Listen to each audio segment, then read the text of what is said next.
Em nome do Pai, do Filho e do Espírito Santo. Amém. Eclesiástico, capítulo 33. Aquele que teme o Senhor não será surpreendido por nenhuma desgraça, mas Deus o protegerá na provação e o livrará de todo o mal. O sábio não odeia nem os mandamentos, nem os preceitos. Ele não se despedaçará como uma nave na tempestade. O homem sensato crê na lei de Deus, e a lei lhe é fiel. Aquele que esclarece uma garganta prepara a resposta. Depois de assim ter orado, ele será atendido. Ele concentra suas ideias e depois responde. O coração do insensato é como as rodas de um carro. Os seus pensamentos é semelhante a um eixo que gira.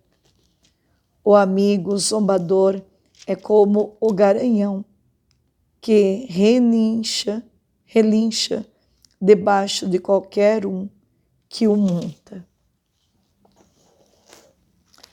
Porque um dia prevalece sobre o outro, uma luz sobre outra luz, um ano sobre outro ano, previndo todos do mesmo sol, provindo todos do mesmo sol.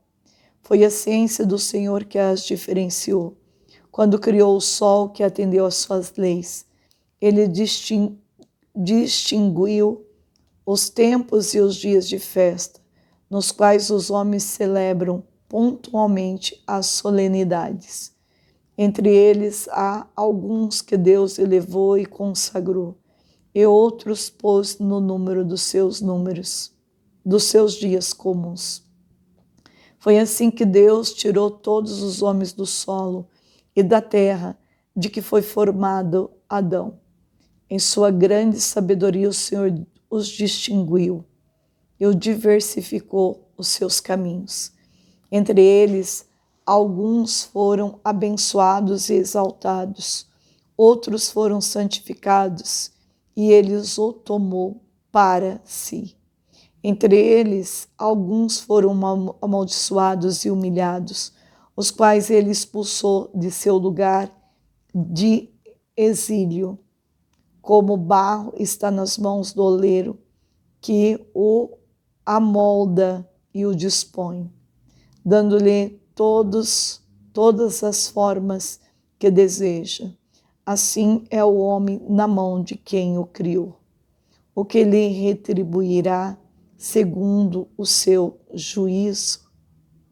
Diante do Senhor está o bem, diante da morte a vida, assim também, diante do justo está o pecador. Considera assim todas as obras do Altíssimo. Então sempre estão sempre duas a duas, opostas uma à outra.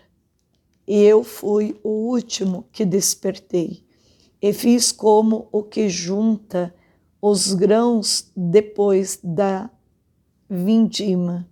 Eu também esperei na bênção de Deus, e enchi a tina como o vindimador. Olhai que não trabalhei só para mim, mas para todos os que buscam a doutrina. Ouve-me, ó poderosos e todos os povos, e vós, chefes da assembleia, escutai-me. Ao teu filho, à tua mulher, ao teu irmão, ao teu amigo, não escondas a autoridade sobre ti durante tua vida. Não des teus bens ao outrem, para não te arrependeres e teres de tornar a pedi-los. Enquanto viveres e respirares, que ninguém te faça mudar a esse respeito, porque é melhor que os teus filhos te peçam do que estares tu olhando para as mãos de teus filhos. Em tudo o que fizeres, conserve a tua autoridade. Não manches o teu bom nome somente no fim de tua vida. No momento da morte distribuirás a tua herança. Para o jumento o feno, a vara e a carga. Para o escravo o pão, o castigo e o trabalho. O escravo só trabalha quando corrigido e só aspira ao repouso. Afrouxa-lhe na mão e ele buscará a liberdade. O jugo e a correria fazem dobrar o mais rígido pescoço. O trabalho contínuo torna o escravo dócil. Para o escravo malévolo, a tortura e as peias.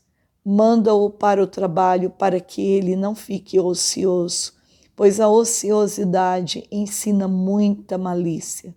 Ocupa-o no trabalho, pois é o que lhe convém. Se ele não obedecer, submete-o com grilhões, mas não cometas excessos, seja com quem for. E não faças coisa alguma, importante sem ter refletido. Se tiveres um escravo fiel, que ele te seja tão estimado como tu mesmo. Trata-o como irmão, porque foi pelo preço do teu sangue que o obtivestes. Se o maltratares injustamente, ele fugirá. Se ele for embora, não saberás a quem perguntar, nem onde deverás procurá-lo. Palavra do Senhor. Graças a Deus. Palavra hoje bem longa, mas com muitos ensinamentos para nós, né? Então, aquele que teme o Senhor não será surpreendido por nenhuma desgraça, mas Deus o protegerá na provação e os livrará de todo o mal. Gente, isso é uma verdade de fé. O grande segredo para ter a proteção de Deus é temer Ele. É esse temor que nós já falamos tanto aqui na palavra de Deus. Quem teme ao Senhor tem a proteção na hora da provação. O que é temer a Deus? Não é andar com medo de Deus. Temer a Deus significa que eu entendi que Deus me ama tão profundamente que tudo que eu fizer para obedecer, tudo que eu fizer dentro da vontade, da palavra dele, é pouco para eu poder render gratidão e louvor ao meu Deus. Então o homem tem direito de tirar a vida? Não. Deus nos deu a vida. E Deus nos deu um mandamento, que é o mandamento da lei de Deus, não matar. Mas quando a gente vê, que nem agora que foi aprovada a lei do aborto lá no México, com certeza é uma dor profunda. Até conta que um padre na igreja estava rezando a Ave Maria e quando disse: bendito é o fruto do vosso ventre.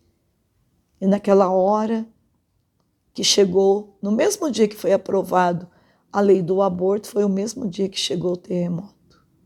E nesta hora, o terremoto estava ali.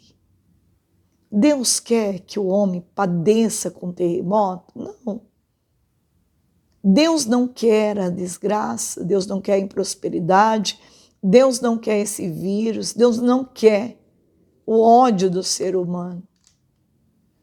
Mas por quê? Porque falta temor a Deus. Uma pessoa que aprova uma lei do aborto não pode viver com certeza dentro de uma vontade de Deus. Porque está desobedecendo a lei de Deus, que é não matar. O que é o aborto? Eu estou matando meu filho. Já pensou que forte que é isso? Eu estou destruindo ele. Quem me deu foi Deus, eu não quero. Então, os motivos que me levam a abortar, com certeza, nenhum justifica o meu ato de fazer uma prática que não condiz com a palavra. E nós precisamos rezar muito. Precisamos estar dentro desta vontade de Deus para que a desgraça não venha nos surpreender. Para que a gente seja protegido mesmo diante de uma tempestade, diante de um terremoto. Se eu tenho o temor de Deus dentro de mim, se eu vivo este temor, se eu uso da prática, então a graça de Deus vai me proteger em qualquer situação, em qualquer momento da nossa vida. Por exemplo, nesta hora desse vírus, a gente não sabe onde esse vírus está. Pode estar nos ares, pode estar, na entrada da nossa casa, a gente não sabe. E o que nos move, o que nos protege? Bom, a fé, o óleo do bom samaritano, os sacramentais, a Eucaristia, a igreja, a confissão. É isso que nos guarda. O estado de graça, o sábio não odeia nem os mandamentos, nem os preceitos. Ele não se despedaçará como a nave na tempestade. O homem sensato crê na lei de Deus e a lei lhe é fiel. Então, o que é ser um homem, uma mulher sensata? É obedecer às leis de Deus. Então, não matar, não roubar, não adulterar, ir à missa todo domingo. É obediência às leis de Deus. Aquele que esclarece uma pergunta prepara a resposta. Depois de assim ter orado, ele será atendido. Quer dizer, Deus está nos ensinando, olha, ele concentra suas ideias e depois responde. Deus está nos ensinando primeiro, antes de dar uma resposta para quem quer que seja, eu vou orar. A oração. Eu vou deixar Deus usar da minha oração para chegar até aquele irmão. Eu não posso desperdiçar a autoridade que Deus me deu. Eu vou escutar Deus, vou buscar clareza. Não era assim que Jesus fazia? Passou uma noite inteira fazendo oração, vigília para escolher os discípulos. E eu não sou maior do que Jesus. Se Jesus tinha necessidade de orar, eu também preciso orar. Então, o coração do insensato é como as rodas de um carro, e o seu pensamento é semelhante a um eixo que gira. O amigo zombador é como um garanhão, que relincha debaixo de qualquer um que o monta. Porque um dia prevalece sobre o outro dia, uma luz sobre a outra luz, um ano sobre o outro ano, provindo todos do mesmo sol. Foi a ciência do Senhor que os fez diferente. Quando criou o sol, que o atende às suas leis, ele distinguiu os tempos e os dias de festa, nos quais os homens celebram pontualmente a solenidade. Entre eles, há alguns que Deus o elevou e consagrou, e outros pôs no número dos dias comuns. Foi assim que Deus tirou todos os homens do solo e da terra, de que foi formado Adão. Em sua grande sabedoria, o Senhor se distinguiu e diversificou os seus caminhos. Entre eles, alguns foram abençoados e exaltados, outros foram santificados. Veja o que a palavra de Deus está te dizendo. E ele os tomou para si. Entre eles, alguns foram amaldiçoados e humilhados, os quais ele expulsou de seu lugar e de seu exílio. Como o barro está nas mãos do oleiro, que o amolda e dispõe, dando-lhe todas as formas que deseja, assim é o homem na mão de quem o criou, e que lhe retribuirá segundo o seu juízo. Diante do mal está o bem, diante da morte está a vida, e assim também diante do justo está o pecador. Considera assim todas as obras do Altíssimo, então sempre duas a duas, oposta uma à outra. Eu preciso então entender que eu tenho que estar dentro de uma verdade de Deus para fazer essa leitura. Sem questionar, porque alguns têm mais, outros têm menos. Porque alguns parece que são mais santos do que eu. Não. A Bíblia diz que Deus distribuiu do jeito que Ele achou perfeito. Alguns são amaldiçoados porque negaram o batismo, negaram a graça, negaram a verdade, negaram obedecer à voz de Deus. Qual que é o objetivo deste autor de formar a vida de uma forma tão perfeita? Está aqui na segunda conclusão de Eclesiástico. E eu fui o último que despertei, e fiz como o que junta os grãos depois da vindima. Eu também esperei na bênção de Deus, enchi a tina com o vindimador. Olhai que não trabalhei só para mim, mas para todos que buscam a doutrina. Não trabalhei só para mim, está dizendo Jesus aqui, né? Que é quem escreveu esse livro de Eclesiástico. Mas para todos que buscam a doutrina, ouve-me, ó poderosos de todos os povos, e vós, chefes da Assembleia, escutai-me. E aí ele vem falar da distribuição dos bens próprios, né? Ao teu filho, à tua mulher, ao teu irmão, ao teu amigo, não concedas autoridade sobre ti durante a vida. Não des teus bens ao trem, para não te arrependeres e teres de tornar a pedir. Bom, já falei sobre isso muito com vocês, né? Eu creio que também formar os filhos dentro dessa dimensão. Né? Os pais dão tudo para os filhos, totalmente errado. Formar na dimensão do esforço. Quer dizer, eles precisam também trabalhar, também dar valor para a conquista daquilo que eles vão comprar com o próprio dinheiro. E o próprio Deus vem dizer para nós, né, que nós precisamos distribuir os bens ainda em vida, que é o correto. Já sabe que vai se aproximar a morte, já sabe que já está perto desse encontro com Deus. Então, em vida, seja justo, distribui os seus bens. Não permita que a sua morte seja causa de contenda, de briga, de confusão. Ocupa-o no trabalho, pois é o que lhe convém. Deus está dizendo para você, né? Que o escravo só trabalha quando é corrigido. E só aspira ao repouso. O escravo aqui não é escravo daqueles que você já conhece, que é vendido, não. É o escravo do pecado, né? Deus está dizendo, pois a ociosidade ensina muita malícia. Ocupa no trabalho, pois é o que lhe convém. O trabalho, gente, nos cura, o trabalho nos liberta, o trabalho da vida, o trabalho exercita em nós a graça de ser útil na presença de Deus, de ser valorizado por Deus.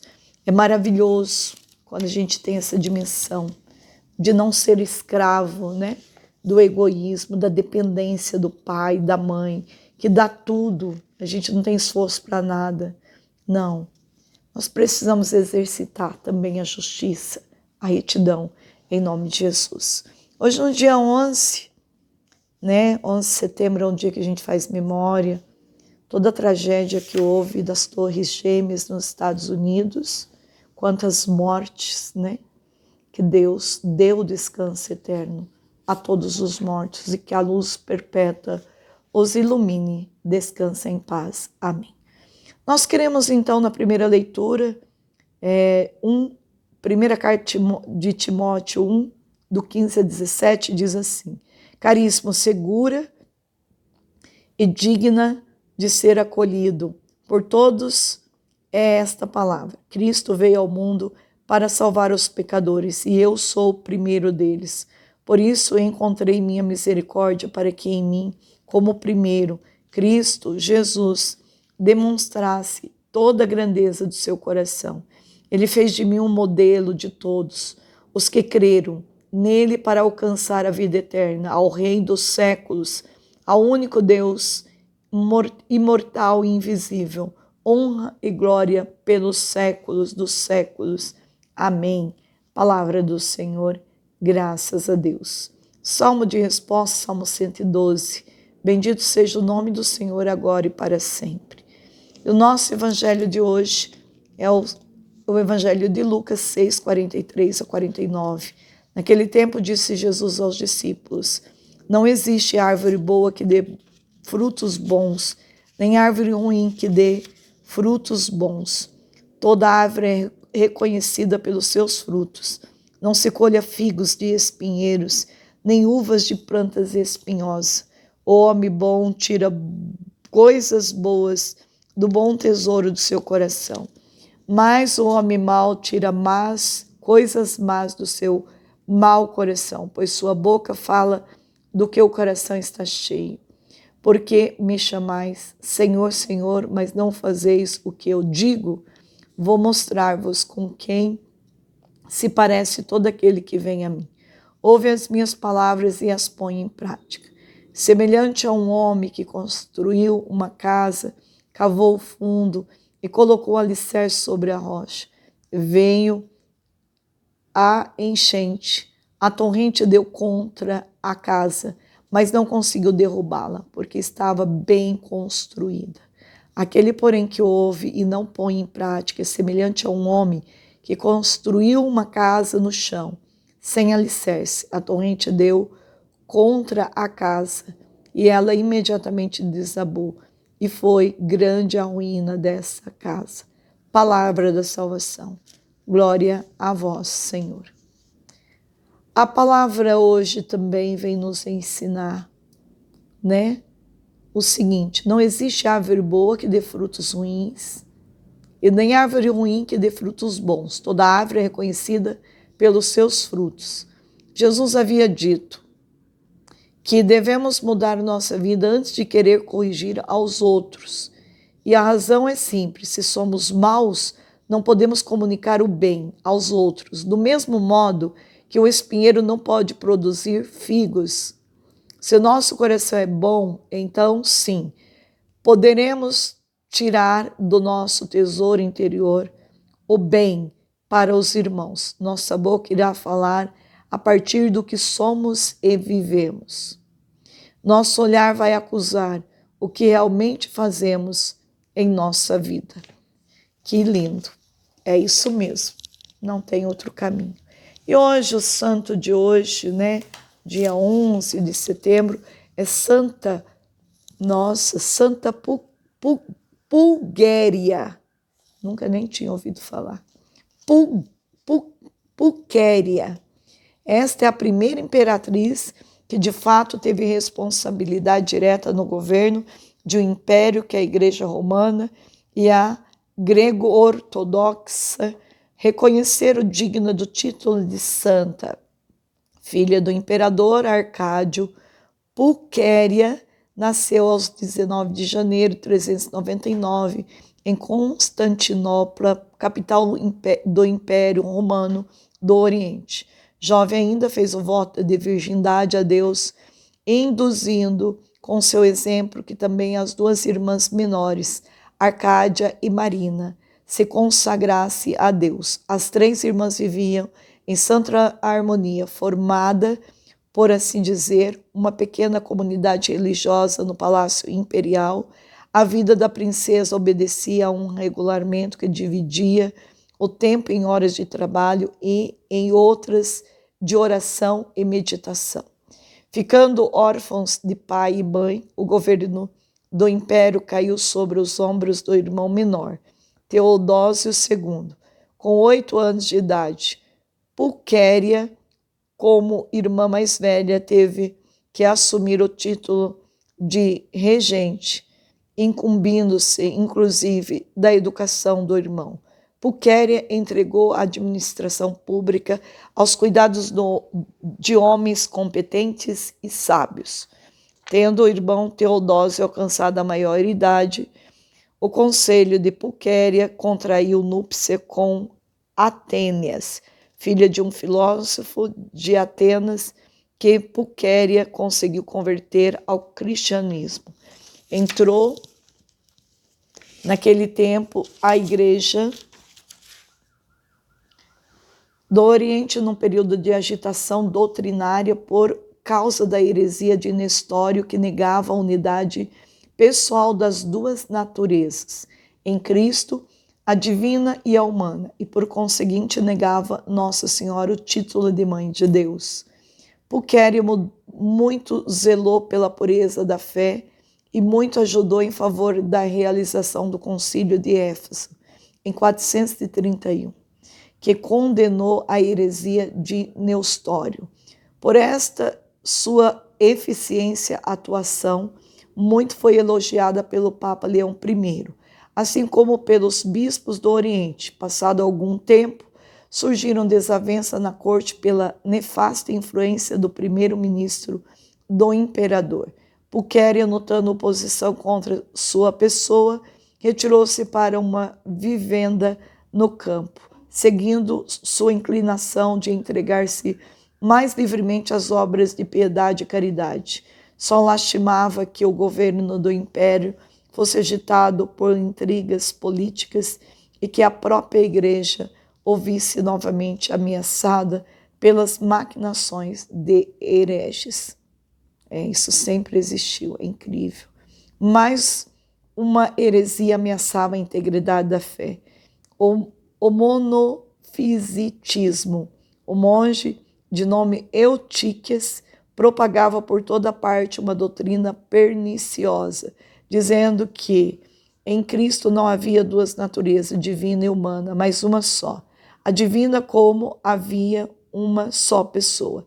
As consequências dessa heresia eram desastrosas para a teologia. O Papa Leão Magno, como muitos bispos, levantaram a voz em defesa da ortodoxia. Pulquéria, então, tomou ânimo, dirigiu-se ao irmão imperador e tanto fez que conseguiu afastar do governo mau gênio do primeiro-ministro do nome Crisafio e a realização de um novo concílio ecumênico e de Calcedônia, que condenou a nova heresia. Extremamente entrementes veio a falecer o imperador sem herdeiros. E novamente o governo do império ficou sob a responsabilidade de Pulquéria. Era preciso mão forte para limpar a corte de maus elementos e governar um império tão vasto. Pulquéria contraiu então um matrimônio com um alto oficial do exército, de comprovadas qualidades morais, de nome Marciano, e o império readquiriu a prosperidade e a paz. Pulquéria dirigia seus esforços para o desenvolvimento do espírito religioso entre o povo. Construiu igrejas e hospitais e dedicou parte considerável do seu tempo às obras de caridade para com os pobres, em favor dos quais deixou a sua herança. Mulher forte, virtuosa, enérgica no governo, foi amada e planteada depois da morte como uma verdadeira mãe. Faleceu com 54 anos de idade, em setembro de 453. Meu Deus, morreu muito nova, né? Deus seja louvado por isso. Salve, Rainha, Mãe da Misericórdia, vida, doçura e esperança nossa, salve. A vós bradamos, degredados, filhos de Eva, a vós suspirando, gemendo, chorando neste vale de lágrimas, e após a divulgada nossa, esses vossos olhos, misericordiosa nós louvei. E depois desse desterro, mostrai-nos Jesus. Bendito é o fruto do vosso ventre. Ó clemente, ó piedosa, ó doce sempre Virgem Maria. Rogai por nós, Santa Mãe de Deus, para que sejamos dignos das promessas de Cristo. Amém. Deus Todo-Poderoso nos abençoe em nome do Pai, do Filho e do Espírito Santo. Amém.